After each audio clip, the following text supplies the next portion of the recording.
Parties की meeting हुई थी, उसमें क्या कुछ चर्चा हुई, क्या निर्णय आप लोगों का हुआ कि विस्तार बिल से को इस सपोर्ट बारे में करना चर्चा हुई और सब ने एक स्वर में ये माना कि ये नरेंद्र मोदी जी की चुनावी चाल है, इसके अलावा कुछ नहीं है।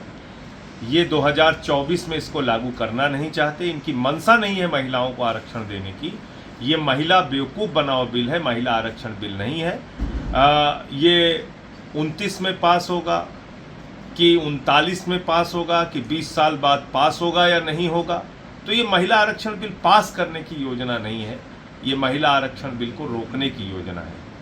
हाँ, ये जरूर है कि इसका ब्लेम, इसका दोष इंडिया गठबंधन के ऊपर ना आए और इसके कारण से ये सहमति बनी है कि हम अपने विरोध के साथ अपना विरोध दर्ज कराएंगे।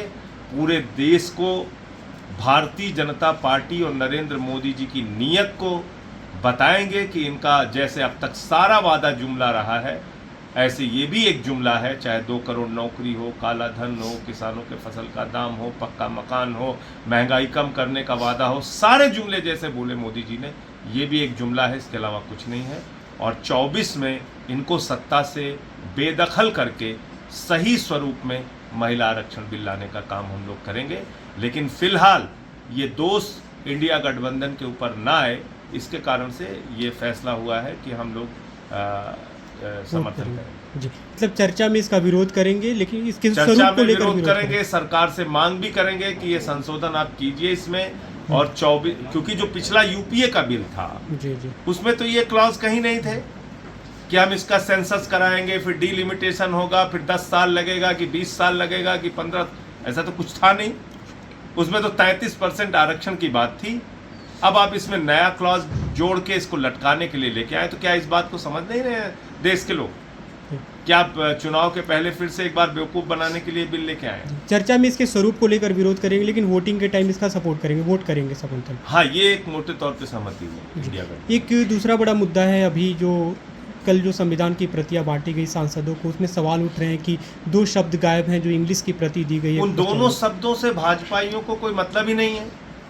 देश में अमन चैन हो, धर्मनिरपेक्षता हो, जो हमारे बाबा साहब डॉक्टर भीमराव अंबेडकर जी की सोच थी, जो हमारे संविधान निर्माताओं की सोच थी, तो उससे तो इनका कोई लेना देना नहीं है।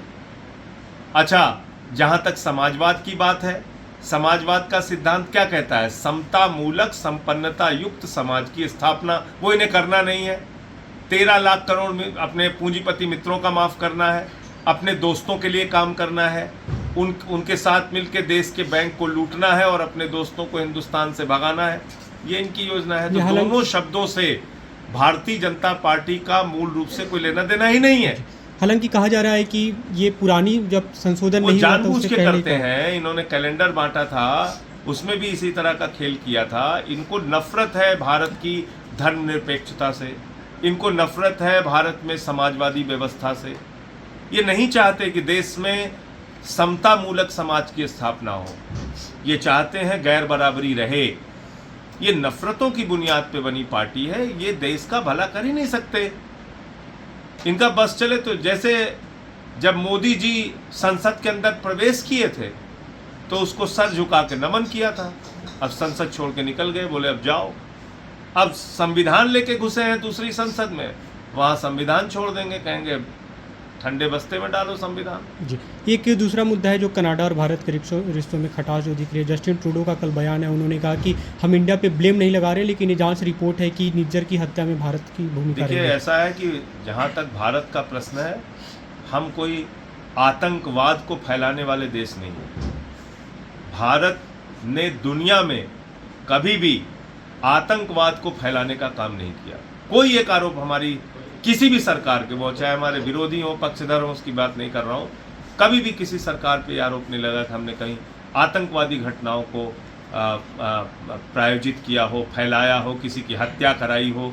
ये सब हमारा काम नहीं है। तो इसलिए कनाडा के जो जस्टिन ट्रूडो जी ने कहा वो बिल्कुल आपत्तिजनक है और भारत के स्वाभिमान और सम्मान के खिलाफ है।